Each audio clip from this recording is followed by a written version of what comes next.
many of you guys have gone through the PYQ questions of units and measurements? Anyone? No. So, today we are going to go through PYQ questions of CET exam from the topic that we were discussing yet in the previous parts, that was units and measurements. Today, I would be starting with some questions that were actually asked in CET exams from the topic units and measurements. So, here we are going to talk about some questions. Remember, physical quantity, dimensions, SI units, उतना ही ध्यान देना है. ज़्यादा complicated question है, leave it. Just understand about the parameters and solve the questions. Now, let us start with the first question. Now, according to Boyle's law, the product PV remains constant. The dimension of PV is same as. बेटा, Boyle's law क्या है? अभी ये सब सोचना ही नहीं है. Units and dimensions actually ऐसा चैप्टर है जो 12th के सारे चैप्टर्स एंड होने तक भी चलता रहता है. Because until and unless you learn about the basics of the physical quantities, तब तक डायमेंशंस फाइंड नहीं कर सकते हो. और चैप्टर के एंड तक जितना भी तुम लोग का सिलेबस है, पूरे सिलेबस के एंड तक you would be introduced by some new physical quantities. और रट्टा मार नहीं करना है बेटा. Physics is something that you need to understand with your core. सारे कोर कॉन्सेप्ट्स हम लोगों को पता होंगे, तभी हम लोग कॉम्पिटिटिव एग्जाम्स के क्वेश्चंस कर पाएंगे. तो don't force yourself to just memorise and babble your answers. Do not do that with your units and dimensions. Try to understand the physical quantity and apply the knowledge that we have shared till here. So यहाँ पे Boyle's law क्या होता है ये पता होने की जरूरत नहीं है. P is pressure, V is volume, इतना पता होगा तो डेफिनेटली क्वेश्चन सॉल्व हो जाएगा. अब मुझे पता है P है प्रेशर, V है वॉल्यूम. मुझे बताना है प्रेशर इंटू वॉल्यूम इनमें से किन क्वांटिटी के डायमेंशंस को मैच करता है. Pressure into volume. Pressure is force per unit area into volume. Force is m1 L1 T-2. Area is L raised to 2, volume is L raised to 3. ये हो गया कैंसिल, एक पावर बच गया है m1 L2 T-2. अब ये देखो m kg मीटर स्क्वायर पर second square, mass into velocity square. ऐसा मुझे काइनेटिक एनर्जी का फॉर्मूला याद है. Definitely it is a kind of energy and hence you get the formula energy.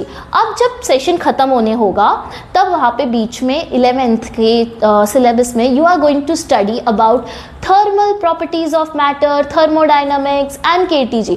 Thermal वाले पार्ट में एक्चुअली तुम लोगों को फॉर्मूला आ जाएगा, work done is equal to pressure into change in volume.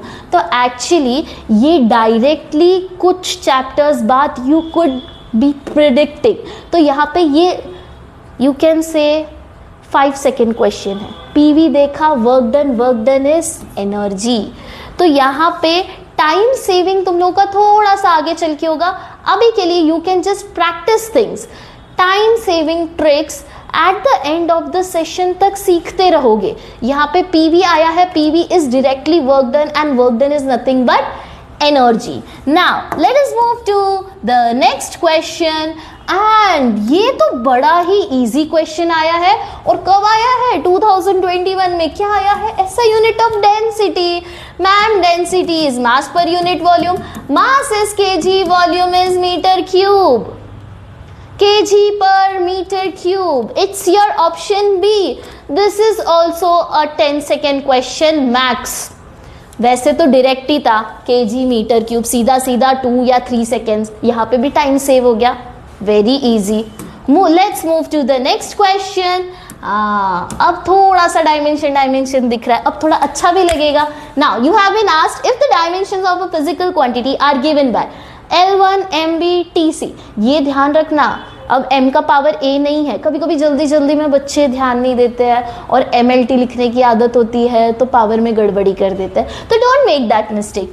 L का पावर है a, m का पावर है b, t का पावर है c. Then the physical quantity is, यहाँ पे कुछ फिजिकल क्वांटिटीज दी है.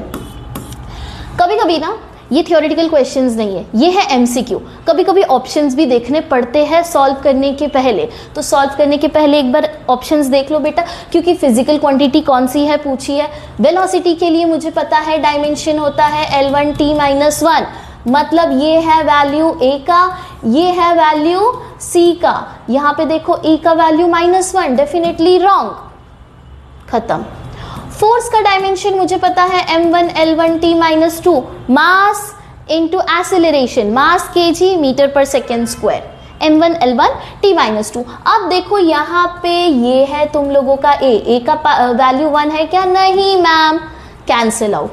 प्रेशर इस फोर्स पर यूनिट एरिया, अभी फोर्स का ऊपर लिखा ही था, नीचे एरिया करोगे तो L स्क्वायर हो जाएगा, तो this would be m1 L-1t-2। बेटा A की वैल्यू -1 आ गई है, तो अब B की वैल्यू देख लो 1, अरे ये भी करेक्ट है। C की वैल्यू देख लो -2, ये भी करेक्ट है, and hence it is your option C। अब यहाँ पे देखो सिर्फ क्वेश्चन से काम नहीं बना बेटा, ऑप्शन देखने पड़े, तो कहीं कहीं पे देखना ऑप्शंस भी देखने पड़ सकते हैं before solving the refractive index of the medium mu is equal to A plus B upon lambda, where A and B are constants and lambda is the wavelength of the light. The dimensions of B are same as that of, हम लोगों को किसके dimensions के बारे में बात करना है? B के डायमेंशंस के बारे में बात करना है।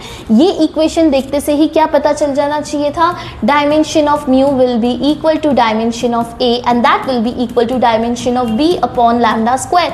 We have seen this in your second application कि इक्वेशन डायमेंशनली कंसिस्टेंट होती है, जो भी दो चीज़ें ऐड हो रही हैं उनकी डायमेंशंस और यू कैन से उनकी यूनिट्स होते हैं इक्वल। लेफ्ट हैंड साइड के dimensions are equal to right hand side के dimensions. So I have just written this equation. यहाँ पे देखो A और B upon lambda square add हो रहा है, जो क्वांटिटीज ऐड हो रही है उनके dimensions equal, left hand side right hand side के डायमेंशंस इक्वल। रीअरेंज करो, we need to find the dimensions for B, so B will be equal to mu into lambda square. Mu refractive index, ratio of speeds of light in air and in the given medium, same quantities का ratio है बेटा, unit less. Mu का कोई unit नहीं होता है। Wave length, wave का length, at last it is a kind of length, so it is meter square, hence dimension would be L raised to 2। और मुझे लग रहा है एरिया का डायमेंशन होता है मीटर स्क्वायर के corresponding L raised to 2। so here we are done with this question in less than 10 seconds. वहाँ पे तो और भी ज़्यादा स्पीड होगी, क्योंकि वहाँ पे बीच बीच में मैम तो बोलेगी नहीं, जल्दी जल्दी तुम लोग को पेन चलाना है और you will get your answer. So this was your answer, that is area square. Moving to the next question बेटा, एंगल साइन कॉस दिखा है, याद रखना एंगल का कोई डायमेंशन नहीं होता है। Plane angle supplementary quantity SI unit radian but is dimensionless, तो AX और BT दोनों भी डायमेंशनलेस है, तो आई कैन राइट AX का dimension will be equal to BT का डायमेंशन। मुझे डायमेंशन फाइंड करना है B अपॉन T का।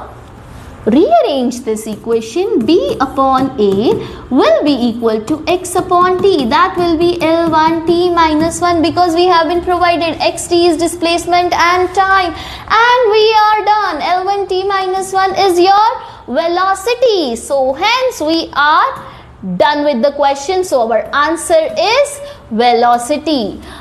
मुझे लगता है ये भी बड़ा इजी था। Same is this question, force A B किसी से कुछ मतलब नहीं है, सीधा सीधा C और D से रिलेट कर रहे हो। C अपॉन D का डायमेंशन चाहिए, C upon D, X upon T again आ जाएगा, and that would be nothing but your velocity D। ओरली हो चुका है। Pause the video and just try to solve the question. I'll move aside. Take your time and solve the question. I know that you guys would be definitely able to do this question. And yes, you got the answer, and I am just predicting it that you got the answer, and the answer is velocity. Moving to the next question. Again ध्यान देना बेटा, जो quantities add या subtract होती है उनके dimensions होते हैं इक्वल। यहाँ पे देखो सब्सट्रैक्ट क्या हो रहा है, C upon ds and T square upon ds। Denominator you can split, So I can write dimension of P should be equal to C upon ds and that should be equal to T square upon ds. बेटा ये equation पता करनी आनी चाहिए, सीधा सीधा equation देके जो क्वांटिटीज ऐड या सब्सट्रैक्ट हो रही है उनके डायमेंशंस सेम, डिनोमिनेटर दोनों के नीचे जाएगा, so don't miss that out.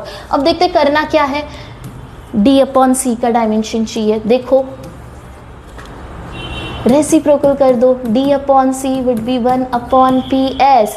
अब यहाँ पे देखो P है तुम लोगों का pressure, S is representing distance and I know you guys would be able to do this. Pressure is force per unit area and distance is L raised to 1. L cancel out हो जाएगा, m minus 1 t plus 2. Denominator से numerator में लिख रहे हो, power change हो गया है और ऐसा कहाँ दिख रहा है, t की पावर प्लस 2 m की power minus 1 and that's your option A and we are done with the question. ये क्वेश्चन आया था 2020 MHCT. Let's move to the next question. Again बेटा ध्यान रखो जो क्वांटिटीज ऐड या सब्सट्रैक्ट हो रही है उनके डायमेंशंस होंगे equal, left hand side right hand side equal. Now let's see किस किस के डायमेंशंस होंगे इक्वल. ए के डायमेंशंस होंगे बी से इक्वल और इनके डायमेंशंस होंगे C upon D plus E के इक्वल. या फिर we can say dimension of D will also be equal to E, क्योंकि डी और ई एक दूसरे से हो रहे हैं ऐड और डी और ई दोनों भी हम लोगों को निकालना है, तो डेफिनेटली ये तो हम लोग यूज नहीं कर सकते. बट हम लोग को बी और सी के डायमेंशंस दिए हैं, बी का डायमेंशन है ये, सी का डायमेंशन है ये. तो मुझे अगर दोनों में से एक का मिल जाए तो दोनों तो सॉल्व हो ही जाएंगे, बट मुझे ए का भी डायमेंशन चाहिए. ए का डायमेंशन बेटा बी से इक्वल है. ए का डायमेंशन जस्ट सी कंपेयर, ए का डायमेंशन मिल गया है. डी और ई का डायमेंशन यहाँ पे इक्वल है. यहाँ पे देखो डी और ई के डायमेंशंस इक्वल नहीं है, this is T1 this is L1 T1, तो डेफिनेटली एलिमिनेटेड. यहाँ T स्क्वायर L1 T2 नहीं हो सकता. यहाँ डी का डायमेंशन तो इक्वल है, बट ए का डायमेंशन देखो सेम है क्या, L1 T minus 1. यस, तो अब देखो यहाँ पे ए और डी दोनों में है कंपटीशन, इसीलिए मुझे आगे करना पड़ेगा सॉल्व. तो अब यहाँ पे मुझे मिल गया है B का dimension.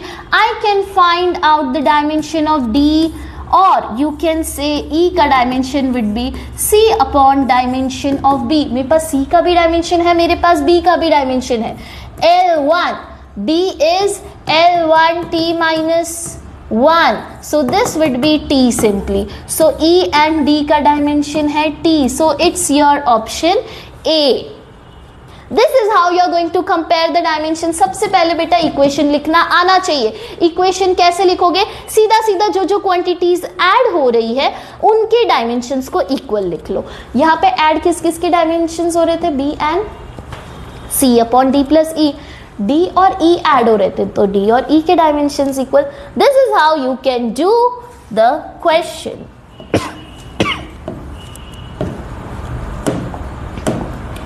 Moving to the next question, it's capital G upon small g. G का डायमेंशन बेटा हम लोग को याद नहीं है, निकालो. Force into R square upon M square, mass into acceleration R square upon M square, M M cancel, metre पर second square metre square upon K G. m minus 1 L3 T minus 2 याद कर लो तो well and good बेटा, but बेटा तीन तीन subjects है, या तो किसी को PCM होगा PCB होगा. अब 11th-12th का portion into 3 subjects, around 60-62 something chapters है. उसमें इतने सारे फॉर्मूलाज, इतने सारे कॉन्सेप्ट्स, उसमें चीज़ें याद क्यों रखनी है बेटा. Understanding, build your concepts and you guys would be able to nail your exams. Try to understand the core concepts. So that is why don't focus on remembering things. क्योंकि anyhow इतना सारा याद रखोगे, end तक क्या क्या याद रखोगे. So try to build your concepts. ये आ गया है मेरा capital G. Small g is your acceleration. Acceleration small g that is L1 T minus 2 meter per second square बेटा. ये कैंसिल हुआ, ये पावर 2 हो जाएगी, -2 कैंसिल हो गया, m-1 l raised to 2. This is the dimension. m-1 मतलब kg है, डिनोमिनेटर में मीटर स्क्वायर है, न्यूमरेटर में मीटर स्क्वायर पर kg, and that's your option B, and you guys have done the question. Let's move to the next question. ये बड़ा interesting है. अब उल्टा बोला है. हर बार तुम लोग को फिजिकल क्वांटिटी देते थे, डायमेंशन पूछते थे, अब इन्होंने दिया है डायमेंशन और पूछा है ये कौन सी है physical quantity. l raised to 2 मतलब metre square, kg upon second square, mass into velocity square, energy, और you can say work done. Work done is force into displacement, and force into distance is nothing but torque. अगर किसी को torque के बारे में अभी नहीं पता है तो वेट, रोटेशनल मोशन पढ़ोगे, वहां पे टॉर्क का फॉर्मूला होगा clear. But actually torque is nothing but force into distance. Actually it's r bar cross f bar. आगे चल के तुम लोग पढ़ोगे r is distance, f is force specifically, torque is a vector quantity, blah blah blah, वो आएगा rotational motion में. तो अभी ज्यादा टेंशन नहीं लेना है, नहीं आ रहा है, चिल, आगे बढ़ो. आप देखो यहाँ पे है बड़ा ही एक इंटरेस्टिंग सा question. Here they have given an equation x is equal to pi r bracket p square minus q square upon 2. p q r तीनों भी लेंथ्स है, SI unit metres, dimension l raise to 1. तो physical quantity x is, हम लोगों को पूछा है x क्या है. बेटा अब x ये नहीं बोला है कि डिस्टेंस है. हर बार के क्वेश्चन के जैसे प्रेडिक्ट करके x नहीं ले लेना है. यहाँ पे पूछा है कि x क्या है, तो उसके लिए इक्वेशन डिराइव करनी. Clearly I can write dimension of x will be equal to r into P square. बेटा ये कांस्टेंट है, ये नंबर है, इनको छोड़ दो. r p square is equal to r into Q square.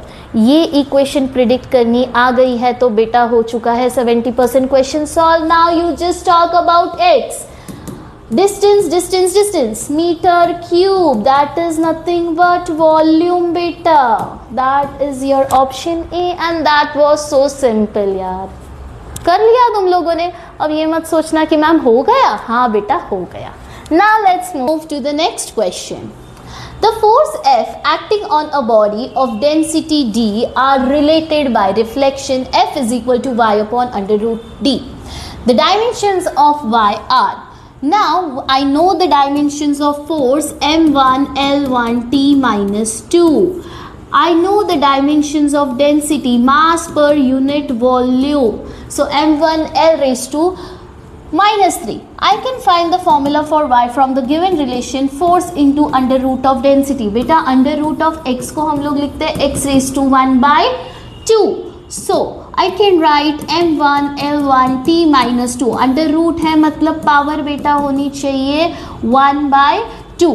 and density का dimension है m1 l raised to -3. So m raised to 1 plus 1 by 2, l raised to 1 minus 3 by 2, t raised to minus 2. So this will be m raised to 3 by 2, l raised to 1 minus 3 by 2 would be minus 1 by 2, and t raised to minus 2. And can you find out the option? l raised to minus half, m raised to 3 by 2, t raised to minus 2, and that's your option A, and we are done with the question. Let's move to the next question, and that is if x, v and a denotes displacement, velocity and acceleration of a particle respectively, executing SHM of periodic time t, which of the following does not change with time? कोई चीज़ time के साथ change नहीं होगी, मतलब वो time पे depend ही नहीं करेगी. उसकी यूनिट्स में सेकेंड्स नहीं आएगा, उसकी डायमेंशंस में टी अगर नहीं आया तो वो टाइम पे नहीं डिपेंड करेगी. तो लेट्स सी द ऑप्शंस. कौन सा ऑप्शन ऐसा है जिसमें टाइम का यूनिट नहीं आ रहा है, that is seconds. Cancel out हो जा रहा है, सेकेंड्स आ ही नहीं रहा है. So let's do the first option, that is acceleration, meter per second square, time period t is seconds, x is distance, so it would be metres. Metres cancel, 1 upon second, बेटा second आ गया. तो definitely it depends upon time. So option A is wrong. Move to the next one. मैं ये दोनों add हो रहे हैं तो दोनों में से किसी भी एक का यूनिट निकाल दूं तो मुझे पता चल जाए, क्योंकि दोनों का यूनिट सेम रहेगा. सो क्लियरली यहाँ पे फ्रीक्वेंसी आ रहा है 1 अपॉन सेकेंड्स होता है, ये भी टाइम पे डिपेंड कर रहा है. Wrong. Next one C, metre पर second square, time is seconds, frequency is 1 upon seconds. ये सेकेंड्स ऊपर जाएगा, metre upon second square into second square. Metres, time यहाँ पे नहीं आ रहा है यूनिट में, definitely it's your option C. चलो दिल की तसल्ली के लिए लास्ट भी देख लेते हैं.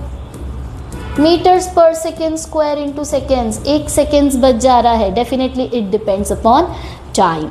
So this is how you are going to solve your MHCT questions, and you can clearly see you guys would be able to do all the questions. सिर्फ कंडीशन क्या है, फिजिकल क्वांटिटीज़ का meaning पता होना चाहिए, basic formula पता होना चाहिए, and you would be able to do any type of dimensional analysis question related to that physical quantity.